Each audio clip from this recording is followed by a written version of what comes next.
Hello दोस्तों, नमस्कार। SM किसी चैनल में मैं आप सभी लोगों का दिल से बहुत बहुत स्वागत करता हूं। दोस्तों, अगर हम हमारे भारत देश की बात करें, ठीक है। ओवरऑल देखा गया तो किसी भी देश से रिलेटेड दो से तीन इंपॉर्टेंट चीज़ें चेक की जाती है, जैसे कि एक होता है जीडीपी, ठीक है। ग्रोथ की अगर हम लोग बात करें, इकोनॉमिकली ग्रोथ की बात करें, जो डेटा पब्लिकली अवेलेबल होता है, जो हमारे सामने रखा जाता है, उस हिसाब से अगर हम लोग देखें तो एवरेज 7% के आसपास का डेटा हम लोग को देखने को यहाँ पे मिल जाता है। हाँ, थोड़ा ऊपर नीचे होती रहती चीज़ें, बट एवरेज 7% के हिसाब से जीडीपी का डेटा देखने को यहाँ पे मिल रहा है। सिमिलर वे अगर हम लोग बात करें हमारा इन्फ्लेशन का डेटा, ठीक है, उसके ऊपर भी फोकस यहाँ पे रखा जाता है, ठीक है, क्योंकि इन्हीं डेटा के चलते बहुत कुछ चीज़ें भविष्य में, मतलब सेंट्रल बैंक की पॉलिसियाँ क्या होगी, वो इन्हीं डेटा के ऊपर निर्भर रहती है। एंड इन्फ्लेशन की बात करें, रिसेंटली जो हम लोगों ने देखा था, हर किसी को झटका लग गया था, ठीक है। 5.81 का अनुमान था एंड एक्चुअल में डेटा तो भाई 6% को भी पार कर गया, एंड वो भी बहुत अच्छा खासा 6.25%, ठीक है। एंड रिसेंटली अगर हम लोग बात करें, जो हमारा डेटा जो यहाँ पे रहता है इन्फ्लेशन का, वो लगातार हम लोग को बढ़ते हुए देखने को यहाँ पे मिल रहा है। जैसे कि अगर हम लोग बात करें, जो सितंबर में डेटा आया था 3.55 एक्सपेक्टेड था, एक्चुअल में 3.65 आया। देन 5 एक्सपेक्टेड था, वो आप देख सकते हो, उसके बाद 5.5 आया, एंड इस वक्त तो हद ही पार कर दी। 5.81 एक्सपेक्टेड था, वो 6.21 निकल कर आया। हम लोग डेफिनेटली कह सकते हैं इन्फ्लेशन बहुत बड़ा कंसर्न देखने को यहाँ पे मिल रहा है, एंड इसी चीज़ के चलते इंटरेस्ट रेट कट हम लोग को लगातार डिले होते हुए देखने को यहाँ पे मिल रहा है। एंड इंटरेस्ट रेट कट की बात करें, काफ़ी लोग पूछते भी है कि ये अच्छा होता है कि बुरा होता है। ऑब्वियसली ऑन पेपर अगर हम लोग बुकिश नॉलेज की बात करें तो डेफिनेटली अच्छा होता है, बट इसका भी टाइमिंग होता है। इससे रिलेटेड मैंने आप लोगों को एक एग्जांपल भी दिया था। काफ़ी लोगों को ऐसा लगता है कि इंटरेस्ट रेट कट किया मतलब तो भाई मार्केट भागेगा ही करके, ऐसा नहीं। टाइमिंग बहुत इंपॉर्टेंट है। इससे रिलेटेड कौन सा एग्जांपल मैंने आप लोगों को दिया था? यस, डॉक्टर वाला एग्जांपल दिया था, जैसे कि इंजेक्शन, ठीक है। डॉक्टर की ट्रीटमेंट एक पेशेंट को सही टाइम पे मिलना इंपॉर्टेंट होती है। आप एकदम ही लेट कर दोगे एंड ये एक्सपेक्ट करोगे कि अभी डॉक्टर के पास लाए, अभी फटाफट फटाफट चीज़ें करेंगे और सॉर्ट हो जाएगा, तो ऐसा नहीं है। टाइमिंग बहुत इंपॉर्टेंट होता है, ठीक है। सेम वैसा ही इंटरेस्ट रेट कट से रिलेटेड भी होता है कि अगर टाइमिंग अगर मिस यहाँ पे हो गई तो उसका जो पॉजिटिव इम्पैक्ट आना चाहिए इकोनॉमी के ऊपर, वो अगर डिले हो गया, फिर 2008 जैसी घटनाएं हो जाती है, ठीक है।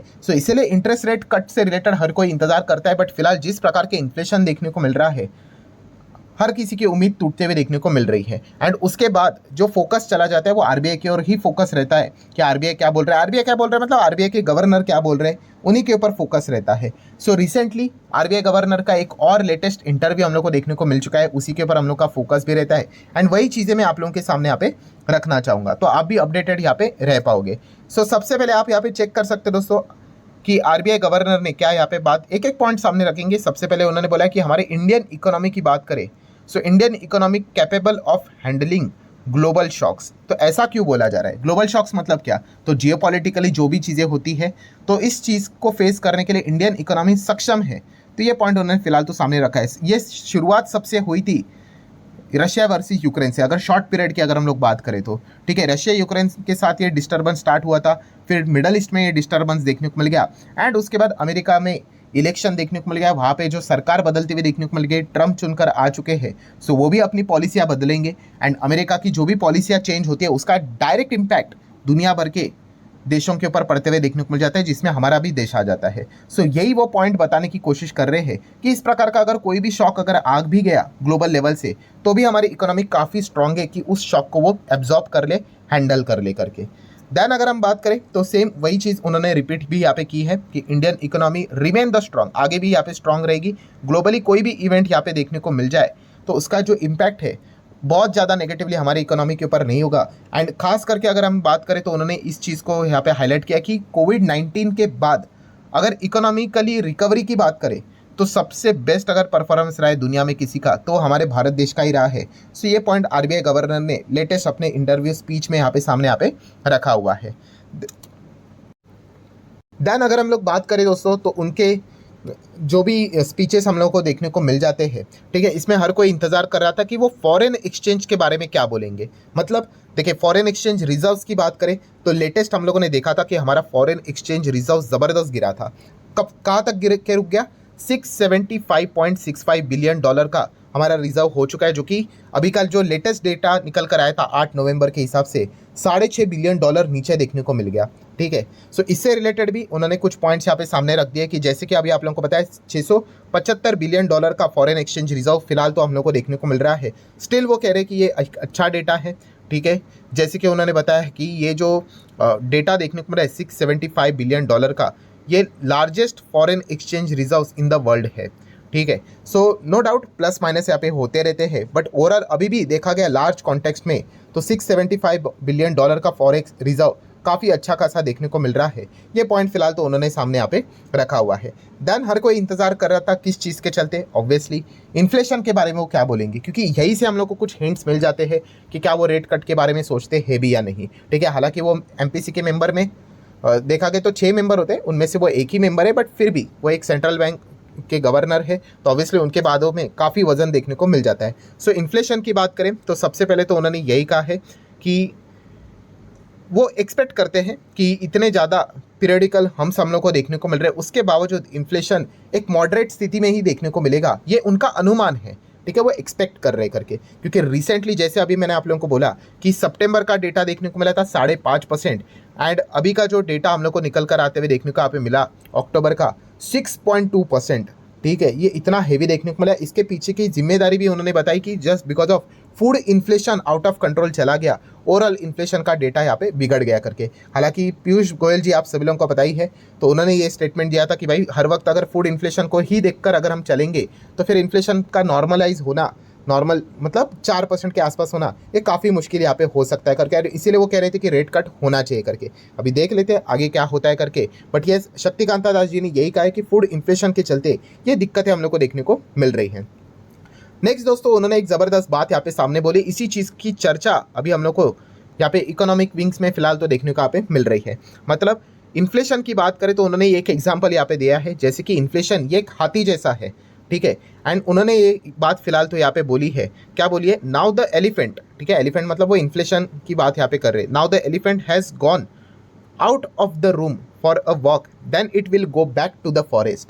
ठीक है, तो ये फिलहाल तो पॉइंट उन्होंने सामने यहाँ पे बोला है, एंड इसी की चर्चा हम लोग को देखने को यहाँ पे मिल रही है कि एग्जैक्टली वो क्या बोलने की कोशिश यहाँ पे कर रहे हैं। वैसे तो रशिया यूक्रेन को लेकर बार बार वो पॉइंट को यहाँ पे हाईलाइट यहाँ पे करते ही रहते हैं। ठीक है, क्योंकि यही से चीज़ें हम लोग को स्टार्ट होते हुए देखने को मिली थी। कब?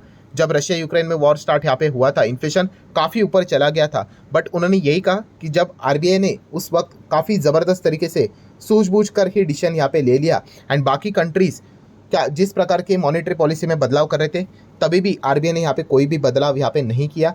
ठीक है, एंड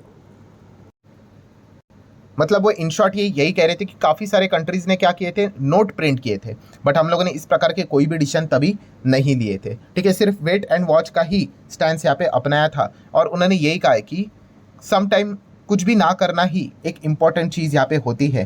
ठीक है, एंड इसी चीज़ के चलते हम लोगों ने उस सिचुएशन को अच्छे तरीके से यहाँ पे डील यहाँ पे किया लिया, हैंडल यहाँ पे कर लिया। तो ये पॉइंट फिलहाल तो उन्होंने यहाँ पे बोला है। देन दोस्तों आखिरी पॉइंट की अगर हम लोग बात करें तो नो डाउट कि RBI ने क्या कोई अपना टारगेट, इन्फ्लेशन के टारगेट में कोई बदलाव किया है। ठीक है, टारगेट मतलब एक वो परसेंटेज लेकर चलते हैं जिस हिसाब से वो मॉनेटरी पॉलिसी में बदलाव करते, तो नहीं, अभी भी उन्होंने यही कहा है कि हमारा जो फोकस है वो 4% के हिसाब से ही इन्फ्लेशन को लेकर हम लोग चलने की कोशिश यहाँ पे करने वाले हैं। ठीक है, जैसे 4% के आसपास इन्फ्लेशन हम लोग को देखने को यहाँ पे मिल जाएगा तो रिकवरी काफ़ी इजीली यहाँ पे हो जाएगी, एंड पॉलिसीज़ में अकॉर्डिंगली हम लोग को बदलाव होते हुए देखने को मिल जाएंगे। हालांकि कुछ और भी बाकी की चीज़ें उन्होंने सामने रखी हुई है, जैसे कि जो क्रेडिट डिलीवरी की अगर हम लोग बात करें, ट्रांसफॉर्मेशनल चेंजेस की बात करें, UPI की बात करें, ULI की बात करें, तो ये भी कुछ चीज़ें वो लॉन्च यहाँ पे करेंगे फाइनेंस सेगमेंट को और बेटर करने के लिए। तो ये कुछ 1-2 पॉइंट्स भी उन्होंने सामने हाईलाइट करके रखे हुए हैं। सो कुल मिला के अगर हम लोग बात करें दोस्तों, शक्तिकांता दास जी ने बस यही बोलने की कोशिश की है कि येस, इन्फ्लेशन फिलहाल तो हम लोग को धीमे धीमे करके मॉडरेट अभी होते हुए देखने को यहाँ पे मिल जाएगा आने वाले समय में भी। ठीक है, जो डिस्टर्बेंस हम लोग को देखने को यहाँ पे मिल रहा था ग्लोबल लेवल पे, वो भी शायद से थोड़ा बहुत नॉर्मलाइज होते हुए देखने को मिलेगा, एंड अगर ऐसा कुछ हुआ भी तो हमारी इकोनॉमी इतनी स्ट्रांग है कि उस चीज़ को हम लोग अच्छी तरीके से झेल पाए। प्लस क्रूड ऑयल की भी अगर हम लोग बात करेंगे तो क्रूड भी अभी हम लोग देख सकते हैं कि 70 के रेंज में ही देखने को यहाँ पे मिल रहा है, बीच में 80-85 तक चला गया था। हाँ, वही इजराइल और ईरान में एकदम ही ज़बरदस्त हायर लेवल का टेंशन देखने को मिल रहा था, तो अभी ये नॉर्मलाइज होते हुए देखने को यहाँ पे मिल चुका है। सो ठीक है दोस्तों, जितने भी इंपॉर्टेंट पॉइंट्स थे वो मैंने आप लोगों के सामने यहाँ पे रख दिए, ताकि आप भी यहाँ पे अपडेटेड रहो। एंड जैसे कि आपको पता है कि अगली पॉलिसी अभी ज़्यादा टाइम बचा यहाँ पे है नहीं, नवंबर तो आधा खत्म हो गया, आधा ही बाकी है।